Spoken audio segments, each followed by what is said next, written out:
Assalamualaikum warahmatullahi wabarakatuh. Alhamdulillahirabbil alamin wassalatu wassalamu ala sayyidil mursalin wa ala alihi wa ashabihi ajma'in amma ba'd. Izayukum ya ashabu wawasan. Semoga selalu diberikan kesehatan oleh Allah Subhanahu wa taala sehingga sobat wawasan semua bisa menjalankan aktivitas di bulan Ramadan kali ini. Nah, kembali lagi di wawasan dengan konten Ramadan Helwa edisi Tanya Ustadz. Nah, kali ini kita kedatangan narasumber yaitu Ustadz Idrus Abdul Latif LC. Gimana kabarnya Ustadz Idrus? Alhamdulillah baik ya. Nah, kali ini di edisi Tanya Ustadz kali ini kita akan berbincang tentang dengan tema menelusuri jejak turunnya Al-Quran. Nah, kita langsung saja kita membahasnya Ustaz ya. Mungkin ada pertanyaan pertama yang sudah kita kumpulkan dari beberapa teman-teman sahabat wawasan yang penasaran nih tentang bagaimana sih cerita terutama lebih ke bagaimana proses turunnya Al-Quran di dunia. Kan katanya itu turunnya di bulan Ramadan juga tuh. Nah, mungkin antum bisa menjelaskan bagaimana? Saya jawab. Ya, silakan monggo. Bismillahirrahmanirrahim. Assalamualaikum warahmatullahi wabarakatuh. Alhamdulillahi wahidil ahad, rafi'is samai bila amad, basitil ardi ala ma'in jamad, khaliqil khalqi wa muhsil adad, muqassimil arzaki falam yunsa ahad, alladhi lam yalid wa lam yulad wa lam yakul lahu kufuwan ahad. Berbicara tentang bulan Ramadan, kita berbicara tentang Sayyidul Ashhur, pemimpinnya bulan-bulan. Mengapa dikatakan pemimpinnya bulan-bulan? Karena di dalam bulan Ramadan terjadi peristiwa-peristiwa penting dalam Islam. Salah satunya nuzulul Quran, turunnya Al-Quran. Allah Subhanahu wa taala menurunkan Al-Quran kepada Rasulullah sallallahu alaihi wasallam li hidayatil basyariyah, sebagai petunjuk manusia. Jadi turunnya Al-Quran pada bulan suci Ramadan itu menandakan keagungan apa yang diturunkan Allah dan keagungan kepada siapa yang diturunkan. Jadi ada beberapa ayat yang menjelaskan turunnya Al-Quran pada bulan Ramadan. Yang pertama, Allah Subhanahu wa taala berfirman,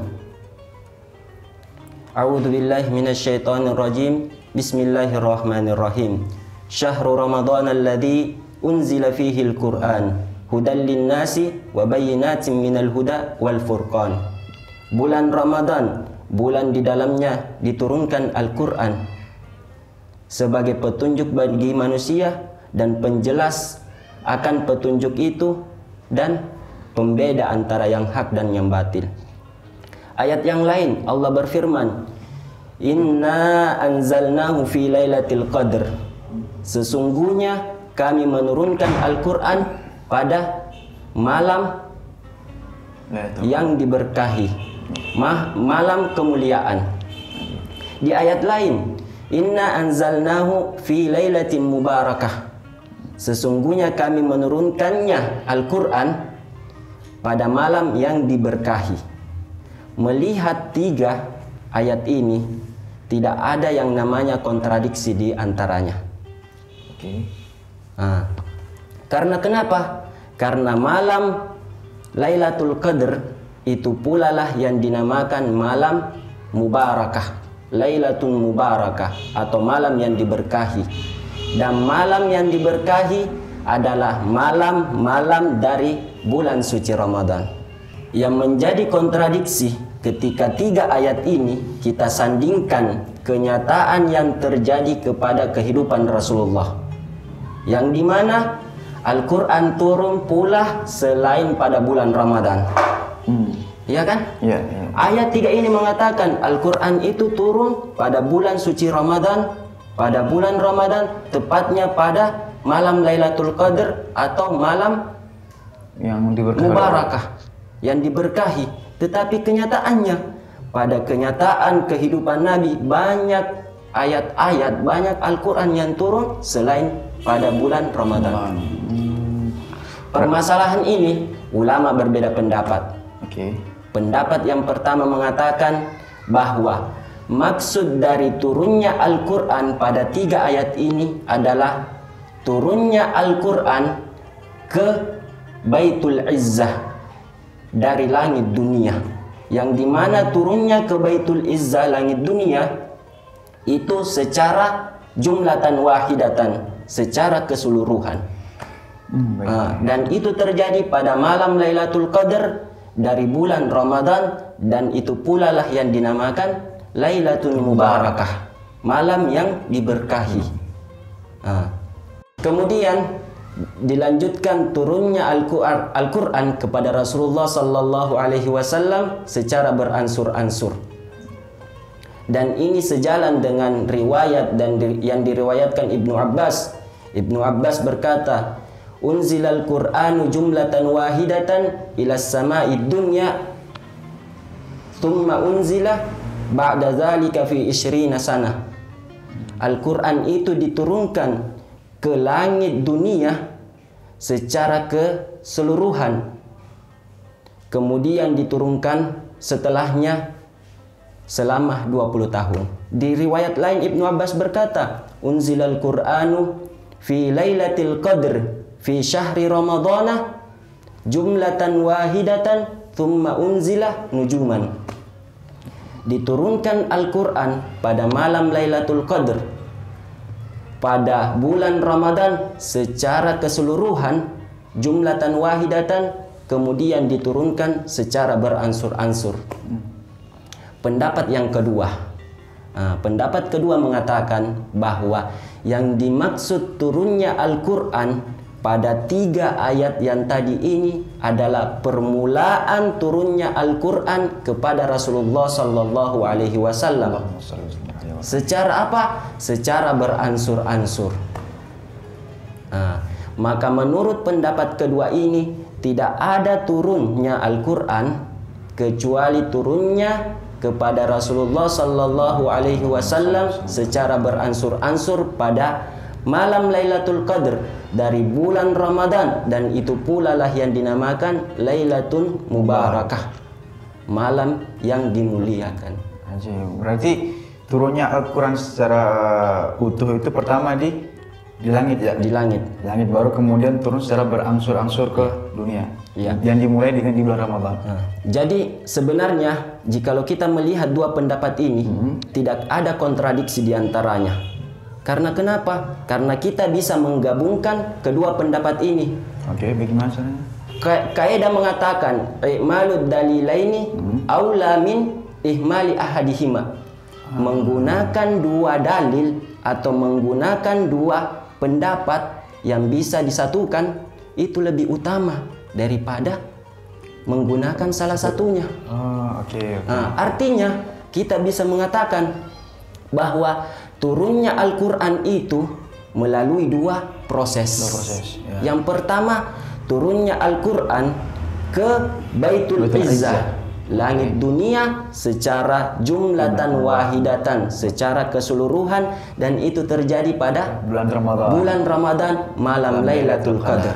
Yang kedua, turunnya Al-Quran dari Baitul Izzah, langit dunia, kepada Rasulullah Sallallahu Alaihi Wasallam secara beransur-ansur, dan itu terjadi pula pada malam Lailatul Qadar permulaannya. Jadi kita bisa menggabungkan dua pendapat ini. Ya, betul, berarti jelas. Berarti kan berangsur-ansur turunnya di dunia, sehingga berapa lama itu? Kan tadi katanya Ibnu Abbas 20 tahun. Iya, Dok. Apakah memang murni 20 tahun? Itu artinya dalam sehari turun terus atau tergantung ada kejadian-kejadian khusus?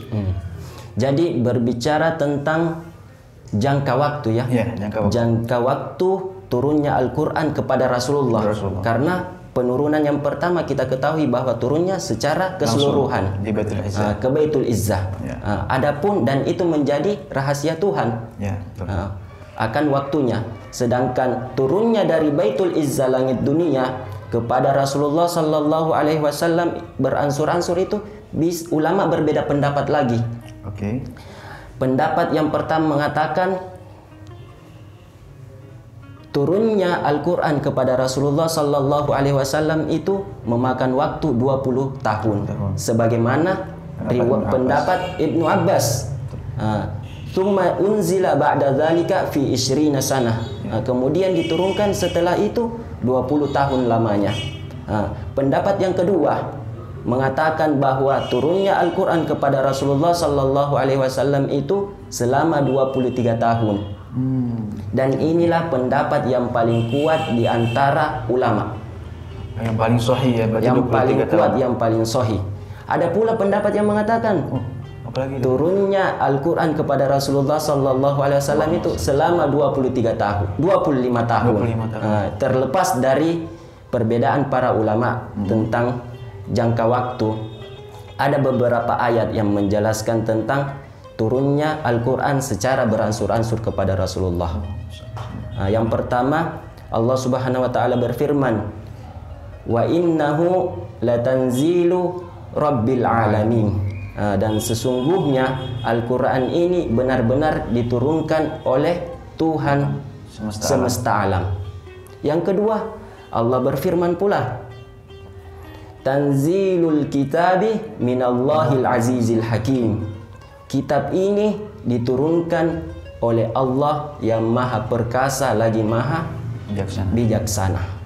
Di surah Al-Baqarah Allah Subhanahu wa taala berfirman, "Qul man kana aduwwan li Jibrilah fa innahu nazzalahu ala qalbika bi idznillah musaddiqan lima baina yadayhi wa hudaw wa busyra lil mu'minin." Katakanlah, siapa yang memusuhi Jibril, sesungguhnya Jibril itu telah menurunkan Al-Quran ke dalam hatimu dengan izin Allah. Itu ulama bahasa, ulama lughah menjelaskan bahwa kata nazzalah atau bentuk masdarnya tanzil, mengatakan bahwa maksud dari nazzala atau tanzil itu penurunan secara beransur-ansur, bertahap-tahap. Oleh karenanya ulama-ulama tafsir mengatakan, menjelaskan bahwa maksud dari ayat-ayat ini yang tadi yang menggunakan kata nazzala atau tanzil, mengatakan bahwa yang dimaksud ayat-ayat ini penurunan Al-Quran kepada Rasulullah Sallallahu Alaihi Wasallam secara beransur-ansur selama 23 tahun menurut pendapat yang paling kuat. 13 tahun di Mekah, jadi turunnya Al-Quran 13 tahun lamanya di Mekah, kemudian 10 tahun di Madinah. Maka cukuplah 23 tahun menurut pendapat yang lebih kuat. Paling sahih. Yang paling sahih. Terus sehingga pasti kan orang-orang pada bertanya nih Ustaz, kenapa Al-Quran itu harus diturunkan secara beransur-ansur? Nah, maka apa hikmah dari itu?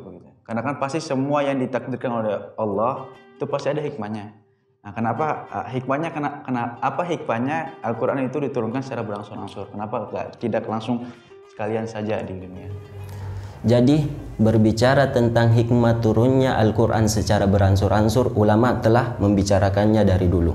Terdapat beberapa kitab yang menjelaskannya. Mungkin pada kesempatan ini kita cuma menjelaskan beberapa saja. Yang pertama, hikmah diturunkannya Al-Quran secara beransur-ansur itu litathbiti fuadin Nabi Sallallahu Alaihi Wasallam, untuk menguatkan hati Nabi lagi di dalam menjalankan misi dakwah ini. Karena sebagaimana kita ketahui, ketika Nabi memulai dakwanya tidak sedikit kaum Quraisy yang menentangnya. Bahkan paman Nabi saja menjadi orang yang terdepan menentang Nabi di dalam risalah ini. Yang kedua, hikmah yang kedua adalah tashilu hifzil Quran wa fahmihi. Memudahkan penghafalan Al-Quran dan memahaminya. Sebagaimana kita ketahui pula bahwa Al-Quran itu turun untuk umat yang ummi. Yang ummi tidak tahu baca, tidak tahu nulis. Dan menjadi ketika turunnya Al-Quran secara beransur-ansur, otomatis memudahkan pada kaum Islam, kaum muslimin ini untuk menghafal dan memahaminya. Sebagaimana para sahabat pula kita ketahui, sahabat itu tidak berkedudukan sama, berbeda-beda di dalam segi hafalan dan pemahamannya. Contoh kisah yang terjadi ketika ayat terakhir turun.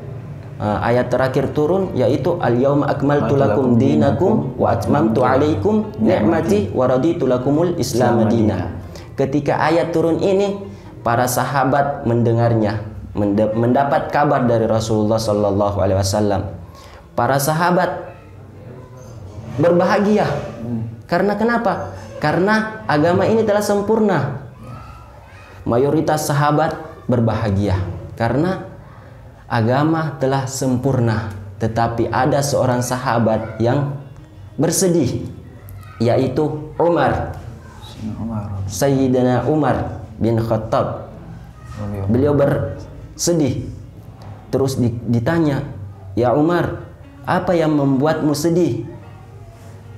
"Apa ya Umar, sedangkan kita semua ini sudah berbahagia karena agama sudah disempurnakan." Umar menjawab, "Wa ma ba'dal kamali illa nuqsan." Sesungguhnya setelah kesempurnaan itu ada kekurangan. Di sini Umar memahami bahwa sempurnanya agama ini pula menjadi kekurangan karena tugas Nabi menyampaikan agama Allah, dan ketika agama Allah telah sempurna, otomatis tugas Nabi sudah selesai. Artinya Nabi tidak lama lagi akan bertemu Tuhannya, yaitu Allah Subhanahu wa taala. Disinilah kita lihat bahwa derajat pemahaman, penghafalan di antara sahabat pun berbeda-beda. Hikmah yang terakhir yang mungkin kita bisa sampaikan pada kesempatan kali ini itu adalah tanda bahwa Al-Quran itu memang diturunkan oleh Allah Subhanahu wa ta'ala. Karena mengapa? Sudah dijelaskan tadi bahwa Al-Quran itu turun selama 23 tahun lamanya. Otomatis lama kan 23 tahun. Diturunkan ayat demi ayat, surah demi surah. Memakan waktu kurang lebih 23 tahun. Tetapi ketika kita melihat Al-Quran secara keseluruhan, kita mendapati kesinambungan makna.